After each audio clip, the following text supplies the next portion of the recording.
It's like everyone shows up early on Mondays, and then Tuesday they're like, ah, I'll get there eventually.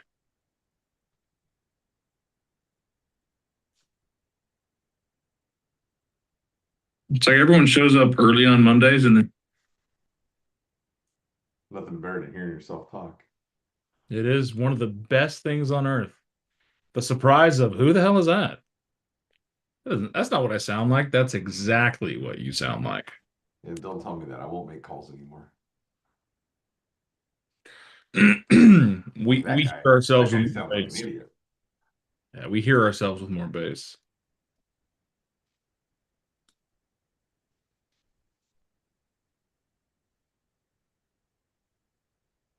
Is that just because it like resonates in your head? Yeah, or something like that. Makes sense.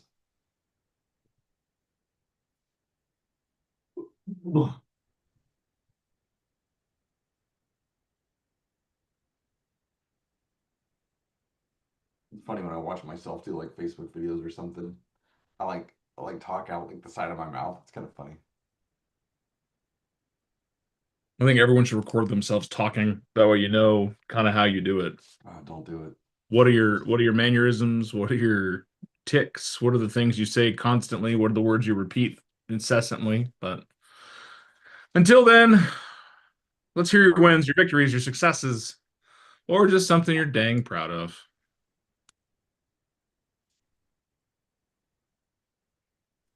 I had a buyer's consultation late last night, and the buyers I had shown them some properties a couple months ago, and then they kind of just like went ghost. And then they reached back out to me, and they told me that they were working with another agent, but they didn't have a good experience. And that she basically just like wasn't answering questions the way that they were hoping. And when I met with them, I really tried to like give a deep dive on like each property that we were seeing, strategies for offers. So I was bummed that they weren't like that they were kind of ghosting me. And then they told me all of that, and they're like, we saw the like a big difference between working with you and working with another agent. So that's why we want to work with you. I It's awesome. was like, that's right. That's right. Because we do things differently. Yeah. So Way I feel good about that. to go, Fabby. A YouTube fixed my dryer yesterday. There you go. I think Mikey YouTube fixed his dryer too. I did. It was a lot of fun. Michelle's husband YouTube fixed her dryer yesterday too. I'm like, what the hell's going on with the dryers? YouTube. It's a conspiracy to get you to watch YouTube. Yeah, mine though has been a long time coming. I bought the parts like probably 9 months ago or something, a long time ago because I it was making noise. But on Sunday it said it's not going to go with it anymore, so we got to dig into it. Yeah, Sunday said, enough is enough. Give me my bearings. I'm picking up my offers that were dropped a couple of months ago. This past offer, it expired, and I told them, I texted them, I said, I can still help you. I know where we went wrong. The price was too high. And I said, press stop, text stop if you don't want any more messages from me. And they didn't.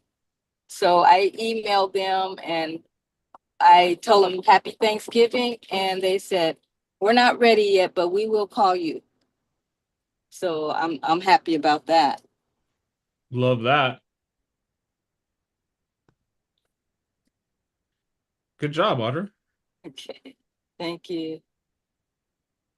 Yeah, that's something that I try to, even though I didn't have the best clients, I still tried to get them back, because I knew that it's a long distance typing thing and texting and email, and they probably misunderstood some things when you're texting. So yes. Text loses the benefit of tonality, Yeah. right? We talk about this sometimes in our conversation classes that what you say isn't nearly as important as how you say it. So if you guys are having a good interaction through text, pick up the phone. See if you can't take it to the next level, if you will. Yeah, I tried that too. They basically just had their home priced too high. They didn't take my advice. So now we know how to better deal with it.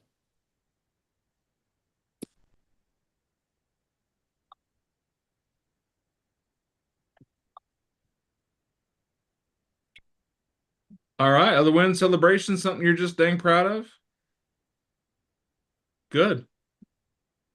I've got 4 of you on camera. The rest of you don't exist to me. You're dead to me. Yes, I know. No cameras don't exist. Sorry. I'm here, Dan. I'm just sick as heck and looking rough. We'll get better. You got to get better by Saturday. All right. What conversations, topics, objections, or situations do you want to work on today to make you guys better as we move into the second day of December?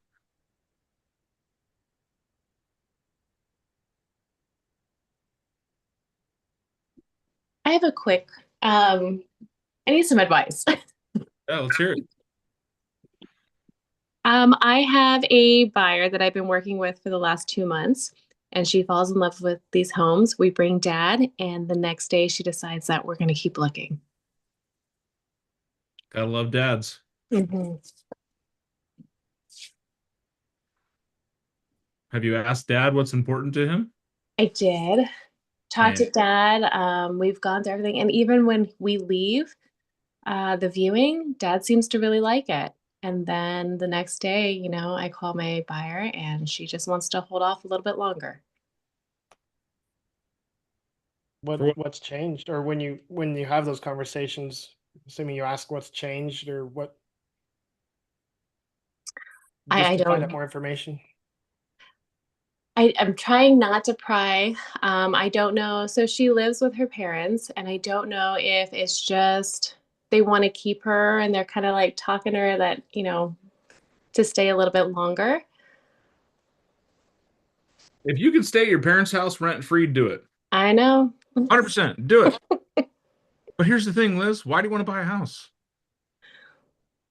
Well, she wants the freedom. She's got a little one, so she wants her, you know, privacy. She wants to be able to raise her kiddo the way she wants to, not have mom and dad kind of stepping in. So I totally see that too. But I also see that, you know, having grandparents to be that support is kind of hard to walk away from. And so I don't want to be, I'm not going to coax that away. Where do the parents live? Where do they live? Yeah. They live right around Soldiers Trail and Melpomene, east side. Okay. And how far away does she want to live from her parents? We looked at in Vale. We decided Vale. She decided Vale and Reed are too far. So we've been looking right around Houghton, east side. So she wants to be near her parents. She still wants the support, but she wants the autonomy. Mm-hmm. All right, great. What do you need to focus on when you're having these conversations with her?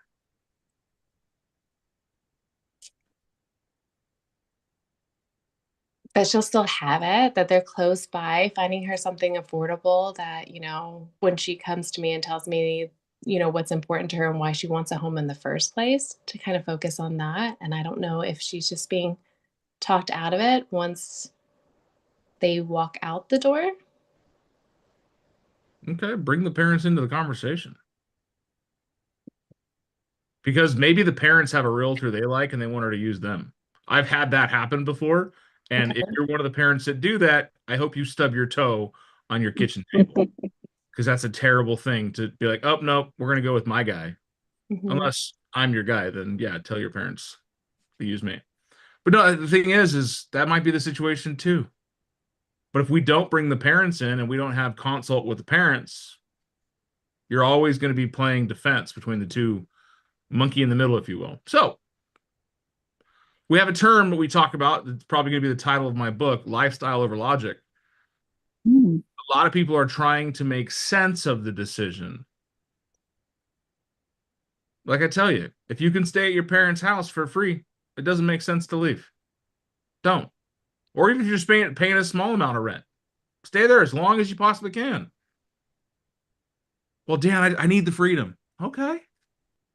Sounds like your lifestyle is outgrowing living at your parents' house. You see where I'm going with this? I do. Because now we're giving them permission to make a decision that doesn't make sense. What makes sense is staying at home as long as you possibly can. Pay the $200 or $500 a month that your dad wants in rent and your mom's mad at him for asking for. And then take the rest of the money you would be paying on a payment and put it in a bank account and don't touch it. Let it sit there and grow, invest it, put it in the stock market, put it in an S&P index, whatever. Stay there for 5 years and get your down payment together, then go buy a house when your kids are too big to share a room with you. Well, I don't want to do that. I'm going crazy living here. Then buying a house isn't going to make sense financially, but it's going to make all the sense for your lifestyle.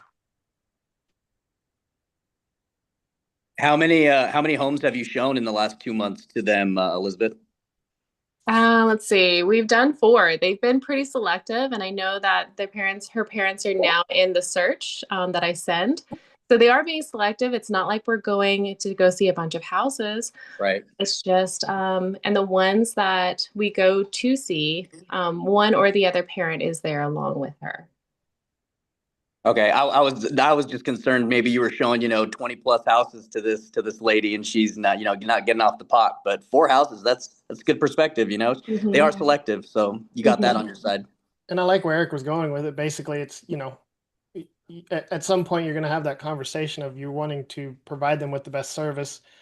And you feel like, homes that you've shown have checked the boxes off, but getting everybody together because, it appears that the parents are a huge factor of decision making in it. So getting everybody together to understand and get everyone on the same page of, what's changed, what's important, and how to provide better service to, all 3 of them in some manner. I even like to add that question into like my buyer's consultation after I've gone over like, what you're looking for in like an ideal property. Like, if we find a home that checks all of our boxes, what could prevent us from submitting an offer?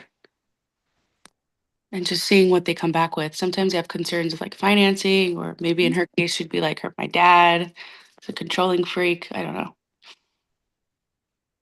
A controlling freak? No, a control freak. Don't A put the control freak. don't Sorry. put the ing on there. That's an insult. Controlling.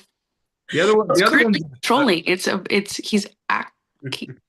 No, doing we it. did. I thought we were really close on pulling the trigger on one of them, and then it came back that Dad thinks maybe the foundation's a little bit off. So I didn't understand that one. There were some cracks. So I guess it's just the nurturing until we find the absolute right one that What does Dad do? Dad is retired. From? I think he was in the military. You think? I believe he was. Doing what? Aircraft mechanic. Oh,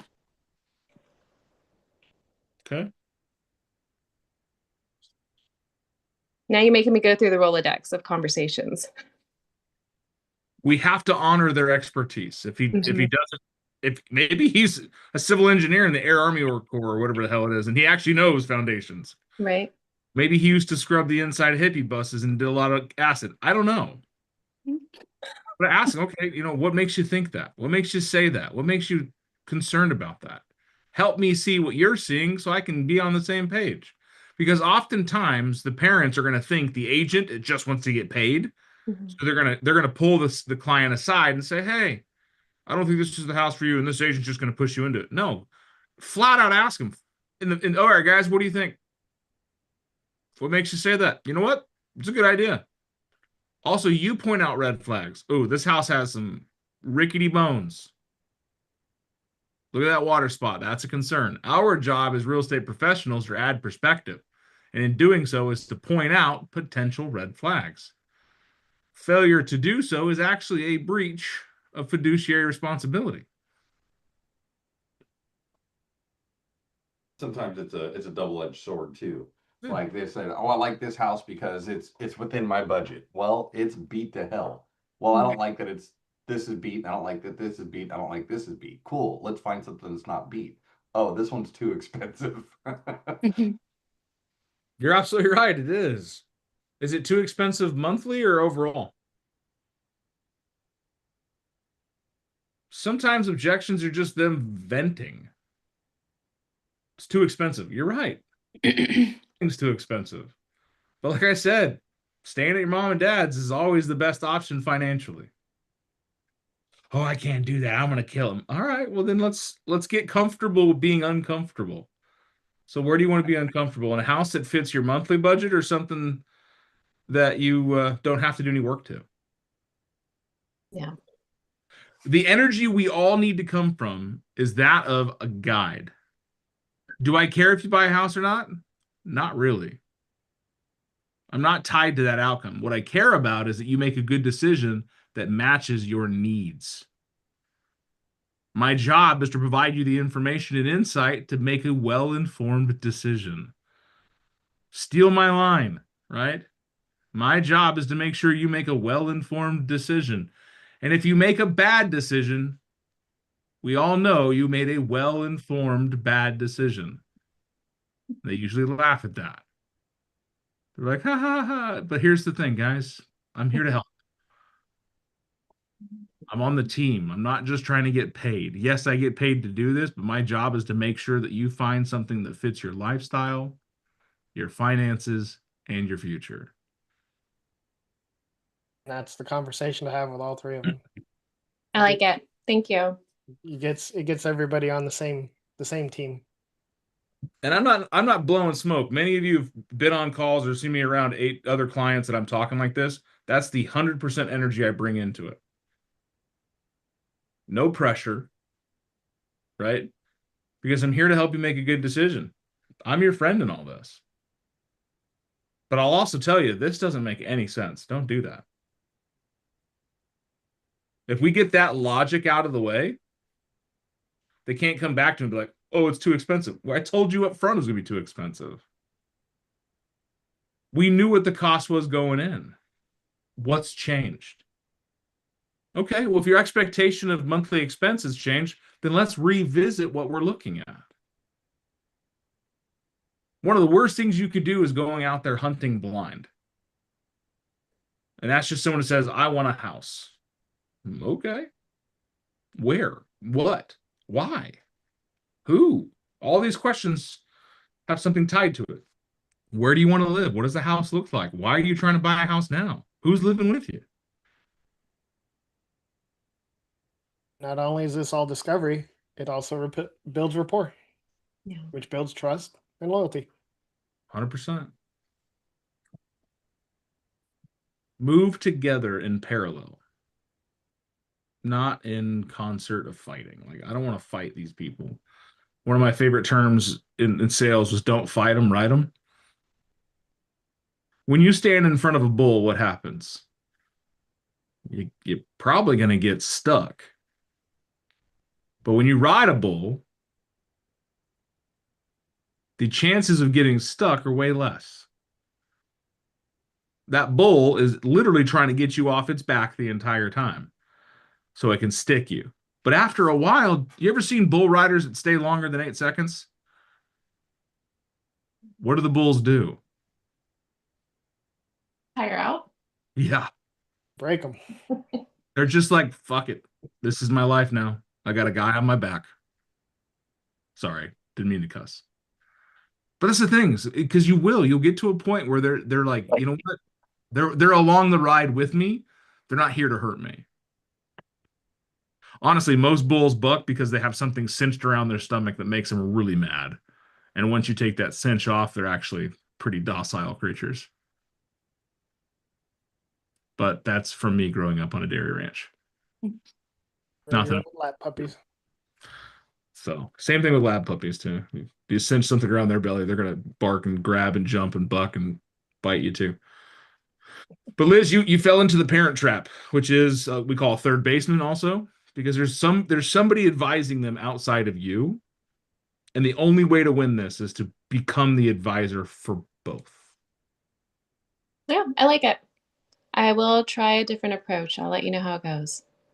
If they don't, then you just stare the dad directly in the eyes, grab him by his collar, and whoever breaks eye contact first loses. And he'll know. And if you have a big beer mug, even better, because if you can chug it at the same time and slam it down, He'll establish dominance. He'll know who's the real alpha. That might be the approach. I'm kidding, guys. Don't ever do that. Honestly, if you do that, I want it recorded. I can see you doing that, Liz. You're fierce. You know, it might take it. So, all right, great conversation. I love when we get into the nuts and bolts of business like this, guys. It's not so much the scripting aspect of it, is the mechanics of scripting, is the conversations you're having, the questions you're asking that will frame the situations in your favor. Lifestyle over logic. Remember that. Try to uncover the lifestyle that they're wanting from it. Why do you have a 4-car garage? Well, I'm a car guy. Okay. Dude, you drive a 1999 Prius with 600,000 miles on. He's like, but I want to be a car guy. Okay, great. He's like, I've been driving this car for 30 years, saving up my money. I'm going to buy a whole fleet of Mustangs. Economical. But here's the thing, guys, you're going to find out. Mikey sold a house to a guy that wanted to be close to a riding track. The bicycle dude. The loop, what we call it. Cyclist, yeah. A bikist. Not a biker. Not a biker, a bikist. He's racist against cars. A bikist. We've had people that paid $100,000 more for a house to live in a neighborhood when they could have gotten the exact same house, maybe a little bit further away from town. Lifestyle over logic is why. What does blank do for you? Or who are you trying to become? If you have 5 friends, right? 5 of your friends. I want you to imagine you have 5 friends. And every weekend, these friends take their 5 boats and they go to the lake. And you are stuck at home, boatless, lakeless, friendless. What's going to happen in time? Buy a boat, find new friends. Yeah, one of 2 things. You're either going to find a new group of friends, or you're probably going to wind up getting a boat. Or you buy a 12-pack and go with them. Yeah. But my Have a boat, boat. Choose which boat I want to go on. all of these boats fit one person. They're small boats. Small boat. And a better example would have been the biker. If you're all your friends are Harley riders, you're going to wind up with a Harley. No, If that's all true of your facts. I mean, when I was we had kind of like when I was racing motocross and we were riding a lot every weekend and all that. I got hurt, couldn't ride for a while, sold the bike, and the brotherhood fell off. I mean, like not even like, hey, let's go out and grab something to eat or anything. It was gone. Kind of an eye opener, you know, being young and all that stuff. But it's really a fine. matter of who you surround yourself with. That's why I left the MC life right there. Because Eric's the whole reason they had the Sons of Anarchy show. I can see that. He's OP. He just doesn't want to get beat up in a prison cell. I'll take OP. I'll be OP. Dude, OP died for the cause, man. If you haven't watched Sons of Anarchy, I just ruined the show for you. The whole thing, everyone dies. That's the whole premise. Everyone dies in the show. But OP it goes, was the best character. Fight me. yeah, he was the best character. But here's the thing. Lifestyle dictates what people do. And if you want to be in a certain lifestyle, you will start to adopt things that are probably not the most logical to get there. Like Mikey has 56 Huskies because he wants to be a dog sled owner in Tucson, Arizona. You know, yeah. we're a bobsled team from Jamaica, right? Cool runnings, boy. Yeah. But here's where it really cinches down in conversation is take extra time to find out the why behind it, right? There's a great book called QBQ, Questions Behind the Question. What makes people say certain things? What makes people ask certain questions? What is the reason they're doing the thing they're doing? Because that is the lines between conversation that you pick up the most information. Because sometimes it's not what people say that give away the information, it's what they don't say that tells you everything. So ask the questions, be curious. come from contribution. I'm asking questions so that I can serve you better. I'm not asking questions so that I can get information that I can use against you. How many of us have been got, right? Someone asks us a bunch of questions and it's a gotcha question. Like, I knew it. You ate my deviled eggs. Only Mikey understands that. I was real mad on Friday. All they left was the container in the fridge. I was pissed. We found out Sammy had taken it overnight, taken the whole thing to her room and just ate them all. Scooped out the centers and chewed on the whites. It was impressive. You did it. That little girl ate a ton of deviled eggs. It was quite impressive. But when you ask these questions, you want to come from a place of contribution, a place of caring, a place of curiosity. So you're not projecting what's your mother's maiden name, what's your first pet's name, what was the color of your first car, like, oh, why do you want all this information? No, but you want to understand. Here, I seek to understand. I ask so that I have a better understanding of what you're trying to accomplish so that I can help you get there faster. In an effort to save you time and to serve you better and to maximize the future output, I want to know why these things are important. What is the goal? What's the vision you have for this? Why is this important? What is important about blank? What is it about blank that makes you blank, blank, blank? How many times have you met a lead or followed up with a lead or whatever, and it's like you have to battle them just to even have a conversation because they're already trying to disqualify you, but they are seeking somebody to help them. They're wanting to make sure that you're a person of integrity and value rather than having commission breath.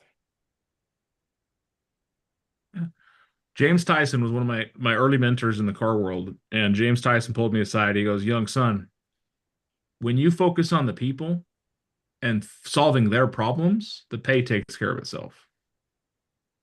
Don't worry about how much you're going to make on the car. Don't worry about what you're going to get out of it.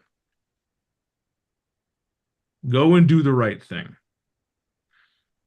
And to this day, I still remember a lot of the situations and a lot of the people that I was there with and helping solve problems. They're still friends of mine. They still reach out to me.